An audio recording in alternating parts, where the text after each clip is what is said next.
What's up, world? It is Friday, June 20th. Um, we're creeping up on halfway through the year now. We had a really good week this week. Juneteenth was yesterday. We had our Black Glee Market, which was essentially an event where we brought Black creators, Black vendors, Black businesses, and a Black card club.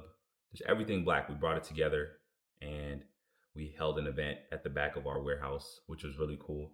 Logistically, planning an event by myself is always challenging, but it's something that I do enjoy doing, seeing everybody come together. And it always puts my brand in good graces because anytime that I've looked out for other people, it's never been a negative on my part. It's always been something that's been beneficial to me, even in moments where like I don't got no bread or probably shouldn't be doing this quote unquote because I have to worry about myself and um, my own livelihood.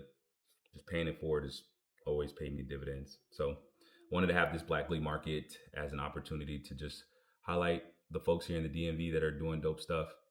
And it turned out really well. We had about 15 vendors come through. We had 300 RSVPs. People rode through on the hour.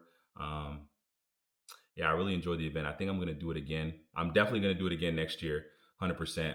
And then we're going to see if we can like kind of do an offshoot of it on a monthly or every couple of month basis. Because the big thing that I want to do this year is make sure that I'm doing in-person events and bringing people from online to real life to engage with the brand, to meet us, greet us, and come kick it with us. So yeah, it was a good week, honestly.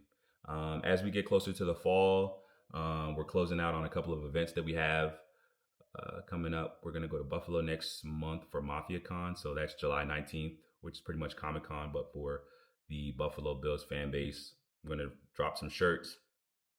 Players are going to be there. Me and Ty are going to go up there, set up a table, sell some stuff. That'll be cool. State of the business right now. Uh, I'm really trying to get. What am I trying to do in this moment? We have to run more ads. I'm not running nearly as many ads as I should. Our cost per acquisition is like ridiculously high. It's about like $60 to $70, realistically $75, and the numbers just don't make sense because if our cost of goods sold is average $20 and it's costing us $70 to acquire a customer, and our what other metrics are there?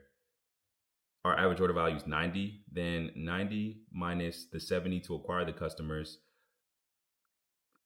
minus 20 means $0 in profit. And me being in this Goldman Sachs program, 10K small businesses that I've been in, has really taught me to start looking at my balance sheet and being like, oh, like this is why I keep running out of cash flow. Like this is why the business isn't sustainable because the numbers aren't where they're supposed to be. We might have good traction with our support. We might have good products that sell consistently and well, but ultimately if the machine that we're running has the wrong oil in it or it has the wrong parts in it, it's not going to run correctly. So how we can mitigate this?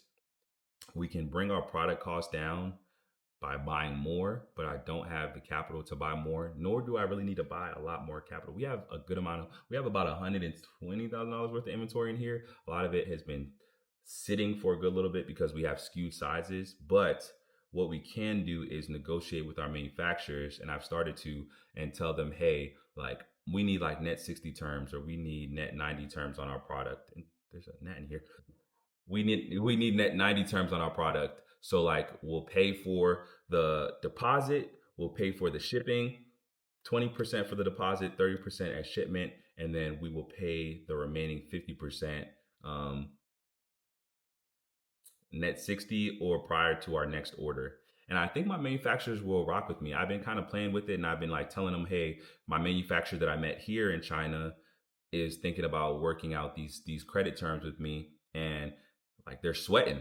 And I don't know why I didn't think about this before because I've been working with these folks for 6 years, and then I went to China and I met them in person, and like I'm a business that produces a lot of economic activity for them. So of course they would want to make more favorable terms for me if I negotiate with them because they want me to continue to patronize their business because the more leniency that they give me within means will allow me to scale my business. So I think with those favorable terms, It'll allow me to like not put 100% of cash down to then get all this product, to then sell it, to then put some more cash down to buy some more product. Because over time, what I've noticed is that that cash pile gets smaller and smaller when you put a lump sum of money down to buy inventory.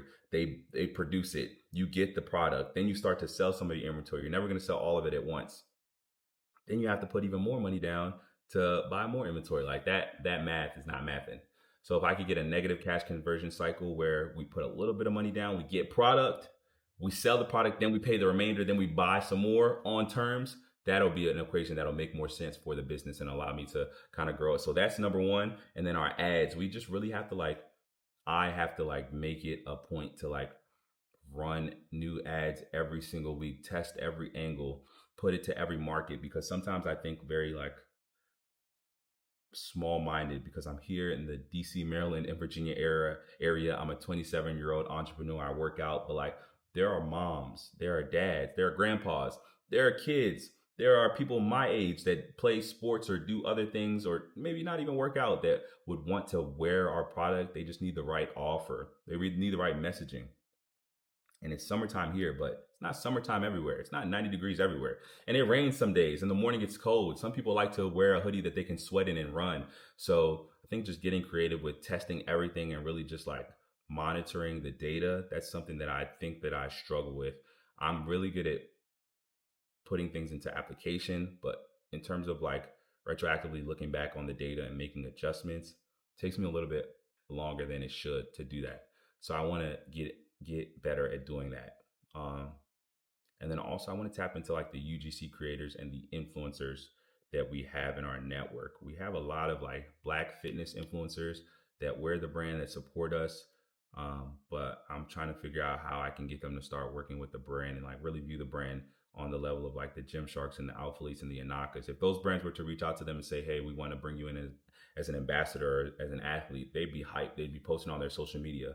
A lot of these folks even will go to the lengths of making content, buying product from these brands, making content for these brands, and tagging them so they can be seen by these brands. So I'm like, how can I get that same funnel to be the case for Vay? How can I make Vay cool like these other brands? Um, and I guess it just starts with like 1 to 2 people that come in as influencers. You like give them a deal that they like. They make content, and then other people are like, oh, hey, how do I become an athlete for Vay? Or how do I start working with Vay? I think that's the step. Just taking one of my good relationships, even using Ty for I think Ty would be a good like athlete. He's an NFL athlete, so like he's the pinnacle of what people would want to be. So I guess we could use Ty as an athlete. He just don't be making enough content. Um, but if Ty was like, hey, we're looking for ambassadors or influencers for the brand, I feel like we get a good inflow of folks. So I guess I should try to use Ty. And then UGC creators are really good because they already know the format of what a good hook is, what a good structure for an ad is. So if I can throw in some UGC creators in there as well too, pay them $20 per video, $30 per video, and like make a system where we're all generating ideas together, testing out new hooks, making new content, giving them affiliates, kickbacks so they can make money for the content that they're making in perpetuity. I think that's something that would also work pretty well. So we got product cost covered.